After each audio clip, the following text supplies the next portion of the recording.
Ma'am, can you pretend to be my mom for the school play? The little girl's voice was barely a whisper, her eyes wide and pleading. I froze, my hand hovering over a carton of milk in the grocery store aisle. I was just Amelia, a struggling artist trying to make ends meet. Me, a mom? I looked down at her. She was dressed in an immaculate school uniform, her hair tied in perfect pigtails, but her shoulders were slumped, carrying a weight no child should bear. I knelt down to her level. Why do you need me to pretend, sweetie? Where's your real mom? She looked down at her shiny shoes. Daddy's always busy. He's a CEO. He says Mom is on a long trip. He sent his assistant to come today, but it's not the same. All the other moms will be there. Her voice trembled on the last words. My heart just broke. I saw my own lonely childhood reflected in her eyes. What's your name? I asked gently. Lily, she whispered. I looked over her shoulder and saw a stern-looking woman in a suit tapping impatiently on her phone. That must be the assistant. Okay, Lily, I said, a decision forming in my mind that would change everything. I would be honored to be your mom for the day. A brilliant, hopeful smile lit up her face. It was like watching the sun break through the clouds.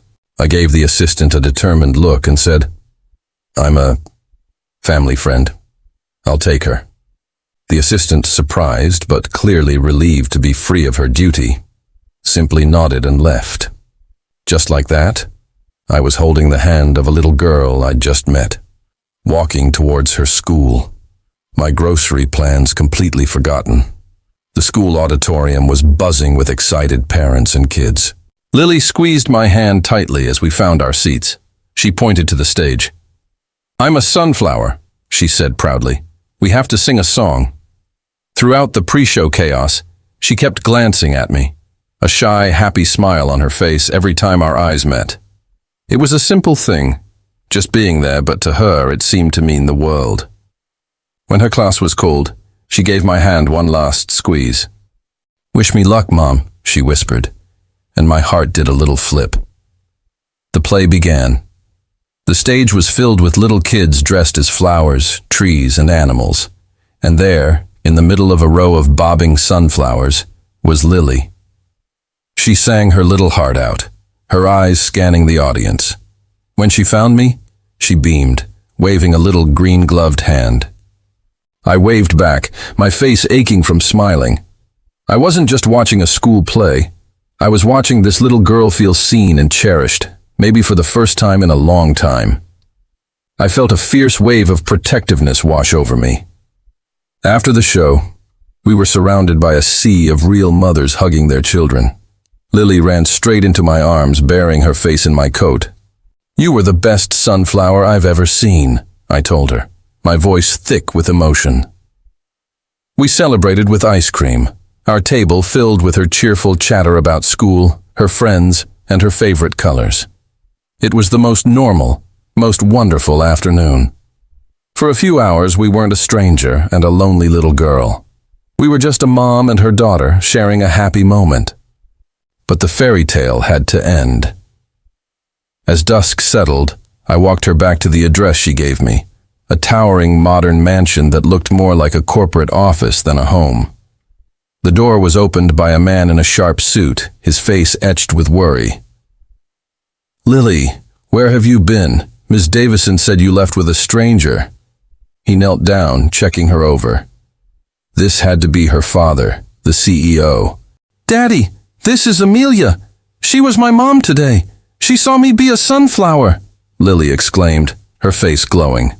The man, whose name I learned was Richard, stood up and looked at me, his expression a mixture of confusion, suspicion, and a tiny bit of gratitude. I don't know how to thank you, he stammered. I was in back-to-back meetings.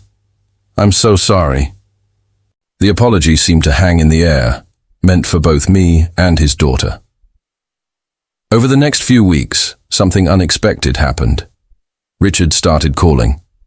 Not just to thank me, but to ask if I'd join him and Lily for a trip to the park or a visit to the zoo.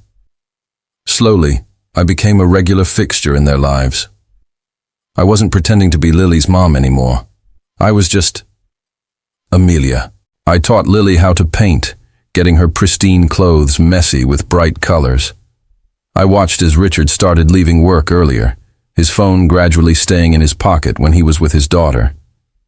He told me about his wife, who had passed away 2 years ago, and how he'd buried himself in work to cope, unintentionally leaving Lily in the silence of their big, empty house.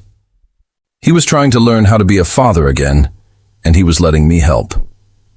Our trio felt natural, easy. The loneliness that had once clung to Lily like a shadow was replaced by laughter.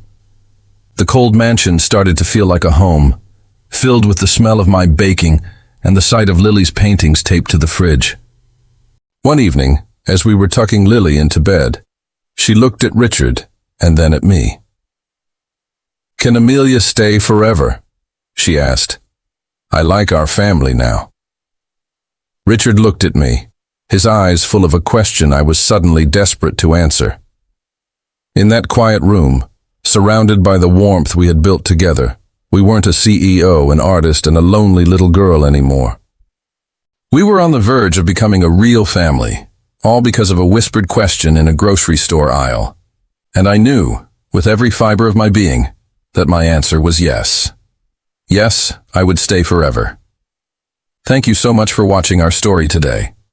If you enjoyed it, please give it a like and subscribe to our channel for more heartwarming content.